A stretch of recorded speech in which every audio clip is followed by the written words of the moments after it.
Hello everyone, welcome to my channel. आप लोगों के लिए आज एक कुछ न्यू वीडियो मैंने लाया है। आप सबसे पहले तो मैं सभी सुहागन माताओं बहनों को ढेर सारी शुभकामनाएं देना चाहूँगी वट सावित्री के व्रत के लिए, और कहना चाहूँगी हैप्पी वट सावित्री। सो आप लोग मेरे ये वीडियो को देखते रहें और अंत तक देखिएगा। मैं इनकी विशेषता बताऊंगी, क्यों की जाती है वट वृक्ष की पूजा और इसकी अमावस्या में क्या है महत्ता, और इस वृक्ष में किन देवों का होता है वास। सभी सुहागन महिलाएं आखिर क्यों करती हैं अमावस्या के दिन पूजा। वैसे तो हमारे हिंदू धर्म में बहुत सारी, चाहे धरती माँ की ही पूजा हो, आसमान की पूजा हो, नवग्रह की पूजा हो, सभी चीज़ों की पूजा की जाती है। गाय की पूजा की जाती है, पीपल की पूजा की जाती है, तुलसी की पूजा की जाती है। तो वैसे ही लेकिन सभी के अपने अपने अलग महत्ता हैं। तो मैं इस पीपल वट वृक्ष के बारे में, बरगद के बारे में आप लोगों को बताऊं कि इनकी जो अपनी महत्ता है क्या है।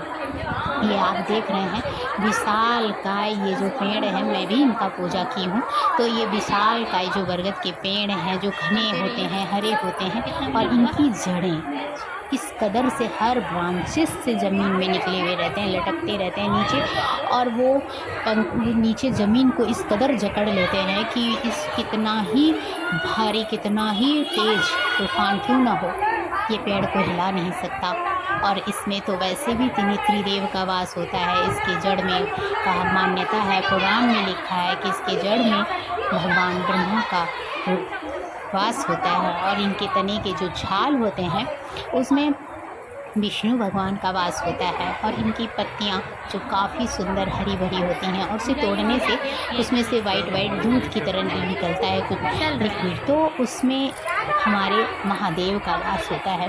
तो बेसिकली इनमें त्रिदेव का वास होता है। इनके तो पूजा यूँ हमेशा ही आप कर सकते हैं, चाहे सोमवार हो, मंगल हो, शनिवार हो, किसी भी दिन पूजा कर सकते हो आप। लेकिन सूर्योदय के पहले पूजा करनी चाहिए, धूप दीप दिखानी चाहिए, जल देनी चाहिए, फूल देना चाहिए। लेकिन उससे क्या होगा, उससे आपको ये बेनिफिट्स मिलेगा कि राहु केतु शनि जी बिल्कुल दूर भाग जाएंगे। वो भागते हैं इनकी पूजा करने वाले भक्तों से, उनके जीवन से, और जीवन में देते हैं खुशहाली।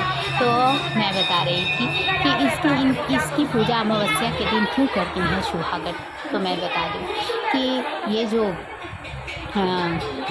सती और सावित्री और सत्यवान जो थे, वो पौराणिक कथा में है कि सावित्री और सत्यवान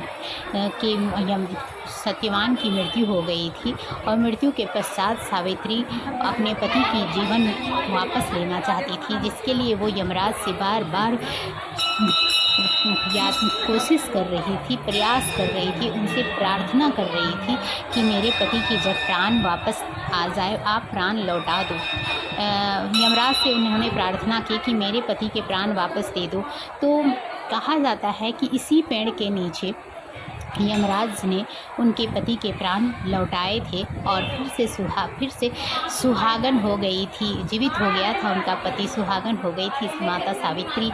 तो जिनके इस पेड़ की इसलिए इतनी महत्ता है कि यहाँ पे सुहागन औरत उसी दिन से सभी पूजा करती हैं और अपनी सुहाग की लंबी आयु की प्रार्थना करती हैं। सावित्री माँ से, वट वृक्ष से प्रार्थना करती हैं कि जैसे सावित्री माँ के पति के वापस आ गए, वैसे हमारे पति हमेशा हमेशा हमारे साथ रहे और हम सब हमेशा सुहागन रहें, हमारा जीवन ऐसे ही खुशहाल बना रहे। इसलिए इनकी पूजा करते हैं, अपने पति की लंबी आयु की कामना करने के लिए यहाँ पूजा अर्चना करती हैं।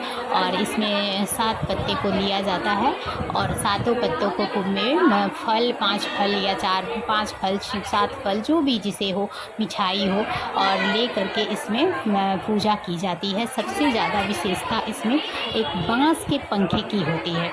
बाँस के पंखे की इसमें बहुत ही विशेषता है, मान्यता है, और उसमें जड़ों में की जाती है पूजा। और इनके पेड़ में चारों ओर 7 बार कच्चे धागे को ले करके परिक्रमा करके औरतें इनको परिक्रमा करती हैं और इनमें बांधती हैं कच्चे धागे, और 7 बार फिर पंखे में पानी डालकर इनकी परिक्रमा करती हैं। और इसके जो पत्तियां होती हैं, पत्तियां और पंखे को दोनों को मिक्स करके ही पत्ते डाल करके उनको भोंकते हैं, ताकि पेड़ बिल्कुल ठंडा रहे और पत्नी के इससे जीवन में खुशहाली रहेगी और अजर अमर रहेगा सुहाग। सो सभी लोग, सभी माताएं बहनें इसलिए करने जाती हैं इनकी पूजा। तो आप सब भी ज़रूर करें पूजा। इसकी पूजा घर में भी हो सकती है। ऐसा है कि एक दिन पहले इनकी डाल को तोड़ कर लाएं, और जिस पेड़ की पूजा करना है आपको उसकी तो कभी भी डाल ना तोड़ें, क्योंकि पत्तियों की आवश्यकता होती है पूजा करते टाइम। तो जब आप पूजा करते हैं तो जिस पेड़ से आप करते हो पूजा, उस पेड़ की टहनी बिल्कुल भी ना तोड़ें। और अगर आप घर पे करते हो पूजा तो एक दिन पहले ही आप इसकी टहनी तोड़ लो, लेकिन टहनी में 7 पत्ते कम से कम होने चाहिए, इससे कम नहीं होने चाहिए। और अगर आपको ये भी उपलब्ध नहीं है तो आप उसमें घर में तुलसी में भी कर सकते हो। अगर आपको हमारे वीडियो अच्छी लगी हो तो प्लीज़ लाइक करें, सब्सक्राइब करें और कमेंट करें, और यूँ ही वीडियो देखते रहें। और जिसने भी हमारे चैनल को सब्सक्राइब किया है उन्हें तहे दिल से धन्यवाद, धन्यवाद, धन्यवाद, थैंक यू। और आप सभी के लिए मैं फिर से कुछ यूँ ही नए वीडियो, नए तरीके का, नए कुछ ले करके आऊँगी फिर से। तब तक आप लोग हमारे चैनल को यूँ ही देखते रहें, मेरी वीडियो को यूँ ही देखते रहें और अपना प्यार बनाए रखें। तो thank you for watching my channel.